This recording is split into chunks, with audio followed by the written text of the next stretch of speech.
नमस्कार दोस्तों, स्वागत है आपका आज के इस नए वीडियो में। हम लोग बात करेंगे यूकेपीएस का जो फॉर्म आया है उत्तराखंड का, उसके बारे में बात करेंगे। आइए दोस्तों समझते हैं यूकेपीएस उत्तराखंड पुलिस जो कि एसआई का जो फॉर्म आया है।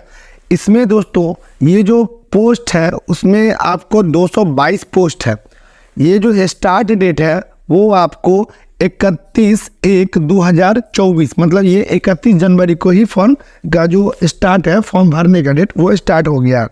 उसके बाद यहाँ जो पेमेंट कट रहा है दोस्तों वो 0 है, मतलब इस फॉर्म को भरने में आपको कोई पेमेंट नहीं कटेगा। आप फॉर्म भर सकते हैं, चाहे आप उत्तराखंड से हो चाहे उत्तराखंड के बाहर से हो, कहीं से भी हो तो आप फॉर्म भर के आप इसको आगे कर सकते हैं। इसके बाद इसमें जो एज है वो एज है आपको 21 से लेके 28 ईयर्स, मतलब आपका मिनिमम एज 21 होना चाहिए और मैक्सिमम आपका जो एज होना चाहिए वो आपको 28 होना चाहिए।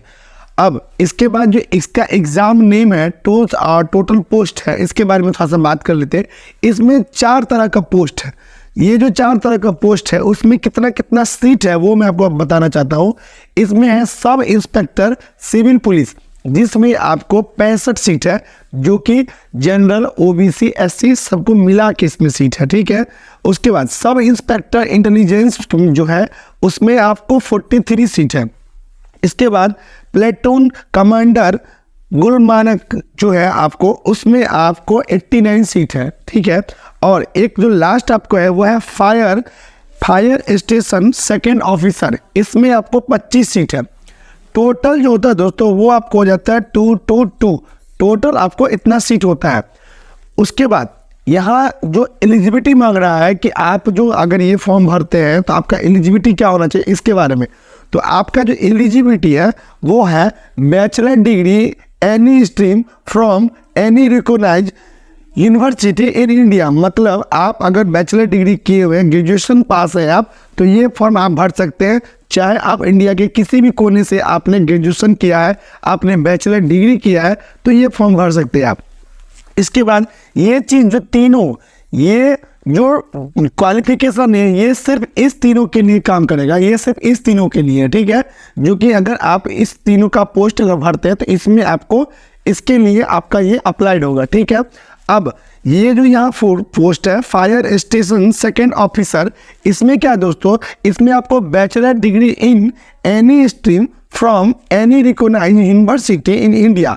इसमें क्या दोस्तों कि आपको बैचलर डिग्री तो होना ही चाहिए और बैचलर डिग्री के साथ क्या है 6 मंथ का सर्टिफिकेट इन कंप्यूटर कोर्स का, मतलब अगर आपका ये फॉर्म भरते हैं तो आपको ग्रेजुएशन के साथ साथ बैचलर डिग्री के साथ साथ आपको 6 मंथ का कंप्यूटर का कोर्स भी होना चाहिए, तभी आप ये फॉर्म भर सकते हैं। अब हम लोग बात करेंगे कि इसमें जो हाइट कितना है मेल का फीमेल का, और उसके बाद आपको मेल का जो है आपको चेस्ट कितना है, रनिंग कितना है, इसके बारे में तो यहाँ पे दोस्तों देखिएगा मेल और फीमेल। मेल में क्या दोस्तों अदर का मतलब ये हो गया दोस्तों कि जो भी कैंडिडेट उत्तराखंड के होंगे वो अगर भरते हैं इसमें तो वहाँ के जो एसटी होंगे तो उनको 160 सेंटीमीटर मतलब हाइट होता है मेल कैंडिडेट को, तो उनको वहाँ हो जाएगा। अदर जो कैंडिडेट है जो कि उत्तराखंड से होंगे या उत्तराखंड के बाहर से होंगे, मतलब उत्तराखंड के अलावा अदर स्टेट से होंगे तो उनके लिए क्या है, उनके लिए 167.70 सेंटीमीटर जो है उनका हाइट होना चाहिए, किसके मेल कैंडिडेट के लिए। ये उत्तराखंड के लिए भी लागू होता है और अदर के लिए भी।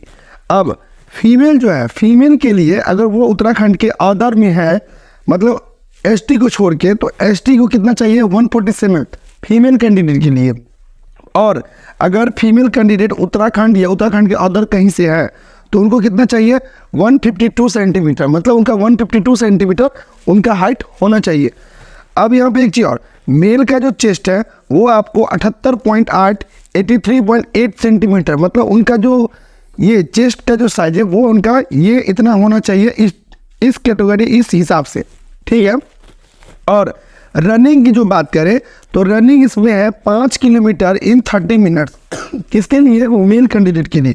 और फीमेल कैंडिडेट अगर कोई है तो उनके लिए क्या है 200 मीटर इन 40 सेकेंड, ये सभी के लिए है। जो भी मेल फीमेल कैंडिडेट है, वो चाहे अदर से हो, एसटी से हो, सबके रनिंग सेम है, रनिंग तो सेम है, क्वालिफिकेशन भी सेम ही है। मगर यहाँ पर थोड़ा सा आपको जो फ़ायदा मिल रहा है एसटी कास्ट को, जो वहाँ के कैंडिडेट है उनके लिए, उनको थोड़ा हाइट में कंसेशन मिलेगा, जो कि यहाँ अदर कैंडिडेट जो कि उत्तराखंड के होंगे, चाहे उत्तराखंड से बाहर के होंगे, तो उनको थोड़ा हाइट का ये रहेगा कि इनको इतना हाइट चाहिए, और वहाँ के जो कैंडिडेट होंगे उनको 160 सेंटीमीटर। और एक बात और ध्यान दीजिएगा दोस्तों, ये जो फॉर्म है, ये तो पहले तो एग्ज़ाम जो होगा आपका वो तो होगा ही, उसके बाद ये जो आपको पीटी है, मतलब रनिंग हो गया, जंप हो गया आपको, उसके बाद आपको क्या कहते हैं, आपका हाइट हो गया, चेस्ट हो गया, जो भी है वो सब चीज़ आपको तो यहाँ देखना, पहले तो एग्ज़ाम, उसके बाद आपको ये लिखना होगा। और यहाँ पे एक चीज़ बहुत अच्छा है दोस्तों कि यहाँ फी एक भी नहीं लग रहा, ये फ़ायदे वाली बात है। तो आप अगर फी नहीं लग रहा तो जाहिर सी बात है फॉर्म ज़्यादा डालने वाला है, इस पर ज़्यादा फॉर्म भराएगा। और एक चीज़ और यहाँ पे क्या है कि यहाँ पे bachelor degree of any stream in India, तो क्या कोई भी कैंडिडेट कहीं से भी इसको भर सकते हैं, क्योंकि यहाँ पेमेंट तो लग नहीं रहा। तो पेमेंट नहीं लग रहा तो हर कैंडिडेट एक बार तो जरूर यहाँ पर ट्राई करेंगे, अगर यहाँ पे होता है उनको एसआई के लिए तो ये भी अच्छा होगा उनके लिए। तो जो भी कैंडिडेट मेल या फीमेल जो भी हैं, चाहे वो उत्तराखंड के हैं, चाहे उत्तराखंड के अदर स्टेट के जो भी है, तो वो ये फॉर्म आराम से भर सकते हैं, क्योंकि उनको पेमेंट भी नहीं लग रहा। प्लस जो वहाँ पे एग्ज़ाम होगा, मतलब ये फॉर्म का जो एग्ज़ाम होगा वो जहाँ भी हो, एग्ज़ाम होने से क्या पता चल रहा है कि इसका जो क्वेश्चन है, क्योंकि पेमेंट अगर नहीं कटेगा तो और जो भी कैंडिडेट है वो थोड़ा अफोर्ड कर सकते, चलो हम अगर पेमेंट नहीं करता तो जहाँ भी एग्ज़ाम पड़े, जहाँ भी सेंटर पड़े, हम लोग जाके एग्ज़ाम दे देंगे, क्योंकि पेमेंट नहीं लगेगा तो थोड़ा इनको राहत मिलेगा। और सबसे बड़ी बात यह है कि बैचलर डिग्री यहाँ पर जहाँ से देंगे, अगर तो ग्रेजुएशन पास ऑल कैंडिडेट है, मेल हो चाहे फीमेल हो, तो ऑल कैंडिडेट को क्या फ़ायदा होने वाला है कि जो भी कैंडिडेट इस फॉर्म को भरेंगे, उनको अगर बस ग्रेजुएशन कंप्लीट है तो वो इस फॉर्म को आराम से भर सकते हैं। तो जो भी कैंडिडेट फॉर्म भरना चाहते हैं दोस्तों, वो लोग आप फॉर्म फिर भर सकते हैं, जो कि इसका स्टार्ट हो चुका है 31/1/2022 को। तो जो भी कैंडिडेट है उसको आराम से भरे। और अगर आप लोग को वीडियो अच्छा लगे तो लाइक सब्सक्राइब जरूर कीजिएगा। थैंक यू दोस्तों।